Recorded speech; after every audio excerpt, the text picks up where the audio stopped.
మీరు ఆ పని చేస్తే వీళ్ళు మీకు ఓట్లేస్తారు.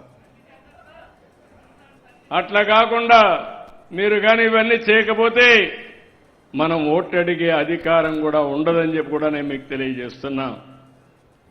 అందుకే ఏదైతే నేను చెప్పింది ప్లగ్ అండ్ ప్లే కోసం దగ్గర ఒక్కొక్క పార్క్ 10 కోట్లు 15 కోట్లు ఇస్తాం.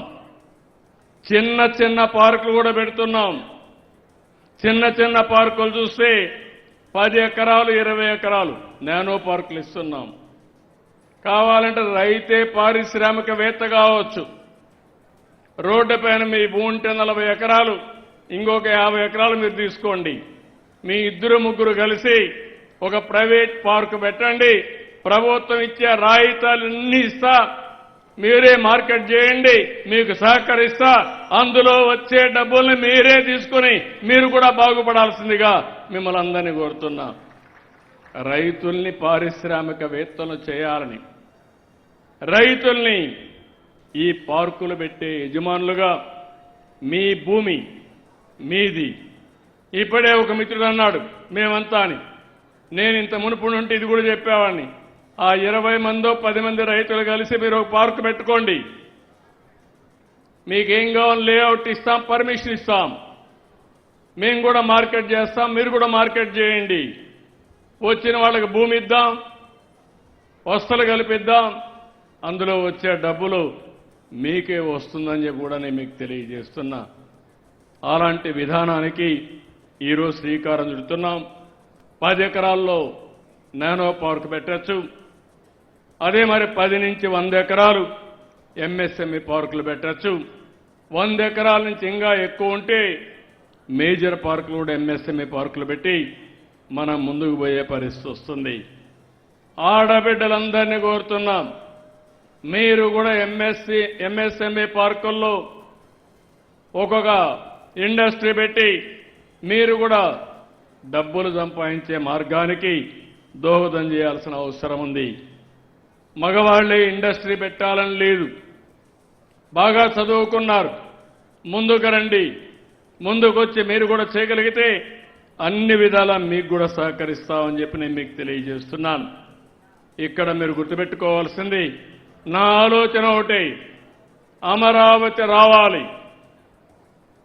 ప్రతి ఒక్కరూ ఈ రాష్ట్రంలో ఎక్కడికి పోయినా మీ రాజధాని ఏదంటే నా రాజధాని నా అమరావతి అని చెప్పే పరిస్థితి రావాలి.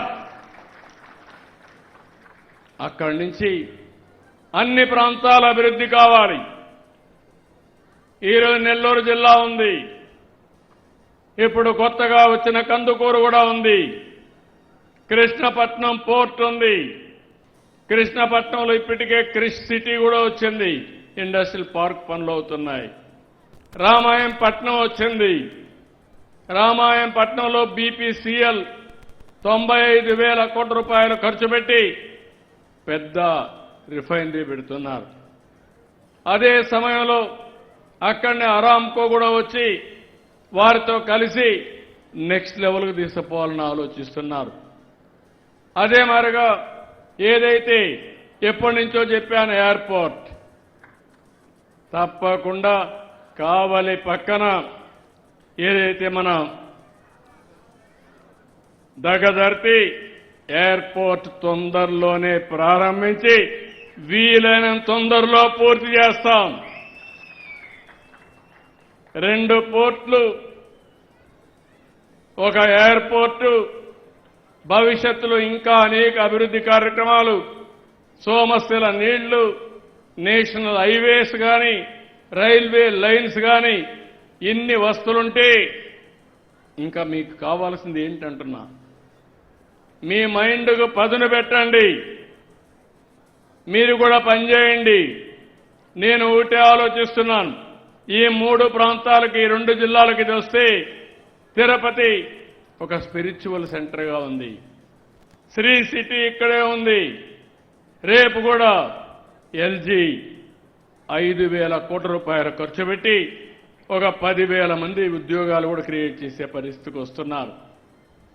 ఇప్పటికే చాలా ఇండస్ట్రీస్ వచ్చాయి, ఇంకా పరిశ్రమలు వస్తాయి. ఇంకో పక్క రాయలసీమ ఉంది, గ్రీన్ ఎనర్జీ హబ్గా తయారవుతుంది. హైటెక్ ఇండస్ట్రీస్ వస్తాయి. విశాఖపట్నంలో స్టీల్ వస్తుంది. ఈ విధంగా మొత్తం రాష్ట్రమంతా అభివృద్ధి చేయాలనేది నా ఆలోచన. ఇప్పుడే రామనారాయణ గారు చెప్పినట్టు ఇక్కడే సోమస్యలో ఉంది కానీ మీ నియోజకవర్గంలో ఉంది కానీ మీ నియోజకవర్గానికి నీళ్లు రావడం లేదు. ఆ నీళ్లు ఇచ్చే బాధ్యత ఈ ప్రభుత్వానిదని మరొక్కసారి మీ అందరికీ హామీ ఇస్తున్నాను. ఇదే కాదు, భవిష్యత్తులో నా ఆలోచన అంతా ఎక్కడికక్కడ ప్రతి ఎకరాకు నీళ్లు ఇవ్వాలని. మీరు చూస్తే రాష్ట్రంలో ఇరిగేషన్ ప్రాజెక్ట్స్ అన్ని ఆ రోజు ఎన్టీ రామారావు గారిని ఎప్పుడూ ఈ జిల్లా గుర్తుపెట్టుకోవాలి. శ్రీశైలం నుంచి నీళ్లు వచ్చినప్పుడు ఆ నీళ్లు నేరుగా తమిళనాడుకు తీసుకుపోవాలంటే కాదు, నా రాయలసీమ నా నెల్లూరుకు నీళ్లు ఇచ్చిన తర్వాతనే తమిళనాడుకి వెళతాయని ఆ రోజు శ్రీకారం చుట్టిన వ్యక్తి ఎన్టీ రామారావు గారు. ఆ నీళ్లు వస్తున్నాయి కాబట్టి సోమశిల నిండుతా ఉంది. సోమశిలే కాదు, కందలేరు నిర్మాణం చేసిన వ్యక్తి ఎన్టీ రామారావు గారు. తెలుగుదేశం పార్టీ జిల్లాలో చాలా కార్యక్రమాలు చేశాం. అందుకే అవన్నీ గుర్తించి మొట్టమొదటిసారిగా 10 సీట్లకు 10 సీట్లు గెలిపించారు. ఇది శుభ పరిణామం. అందుకని జిల్లా అభివృద్ధి చేస్తాం. ఇప్పుడే ఇంజనీరింగ్ కాలేజ్ చెప్పారు. ఇక్కడ యూనివర్సిటీ ఒక కాలేజీ కావాలని ఈరోజు అడిగారు. తప్పకుండా ఆ కాలేజీని ఆత్మకూరులోనే పెడతాం.